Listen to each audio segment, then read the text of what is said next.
জার্মানিতে পড়তে আসলে যত হাসি তত কান্না কথাটি একদম খাপে খাপে মিলে যায়। ভিডিওটা আমি হাসাহাসি দিয়ে শুরু করলেও এই ভিডিওর পেছনে ছিল অসম্ভব ভয় আর নার্ভাসনেস। সকাল 7টায় উঠে না খেয়ে দৌড়াতে দৌড়াতে চলে যাই ইউনিভার্সিটিতে। আজকে আছে মাইক্রো কন্ট্রোলার ল্যাব আর তার সাথে প্রথমেই হবে টেস্ট। ওভারঅল 75% নাম্বার পেয়ে যদি আমি এই ল্যাবটা পাশ করতে না পারি তাহলে এই সেমিস্টারে এই সাবজেক্টের জার্নি এখানেই শেষ, যেটা আমি কোনোভাবেই চাই না। গত 3 দিন ধরে কন্টিনিউয়াসলি প্রিপারেশন নেওয়ার পরেও আমি এই ল্যাব টেস্ট ফেল করে বসি। এর কারণ হচ্ছে আমি 3 দিন ধরে শুধু থিওরি ক্লিয়ার করেছি, কিন্তু প্রফ নিয়েছে আমাদের কোডিং টেস্ট। আমার তো পুরাই মাথায় হাত, আমি কেন কোডিং প্র্যাকটিস করে আসিনি। যখন আমি রিয়েলাইজ করলাম এত পড়াশোনার পরেও আমি ফেল করেছি, তখন যেন আমি আমার কান্নায় আটকে রাখতে পারছিলাম না। আর তারপর পুরো ল্যাবটা কন্টিনিউ করা আমার জন্য অনেক ডিফিকাল্ট লাগছিল। যাই হোক, I got the best lab partner, যিনি হচ্ছেন নান আদার দ্যান নাবিলা আপু। উনি আমাকে হাসতে বাধ্য করেছে, আমাকে অনেক উৎসাহিত করেছে পরের ল্যাব টেস্টগুলোতে ভালো করার জন্য।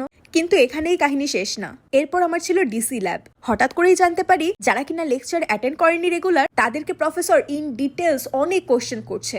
যারা উত্তর দিতে পারছে না তাদেরকে কিক আউট করে দিচ্ছে। আর এটা শুনে আমার আবারও মাথায় হাত। যাই হোক, ল্যাব পার্টনারের সাথে জোরসোর একটা প্রিপারেশন নিয়ে আমরা ফাইনালি প্রফেসরকে স্যাটিসফাই করে এন্টার করতে পেরেছি ল্যাবে। তাহলে আজ এই পর্যন্তই। সবাই ভালো থাকবেন, সুস্থ থাকবেন।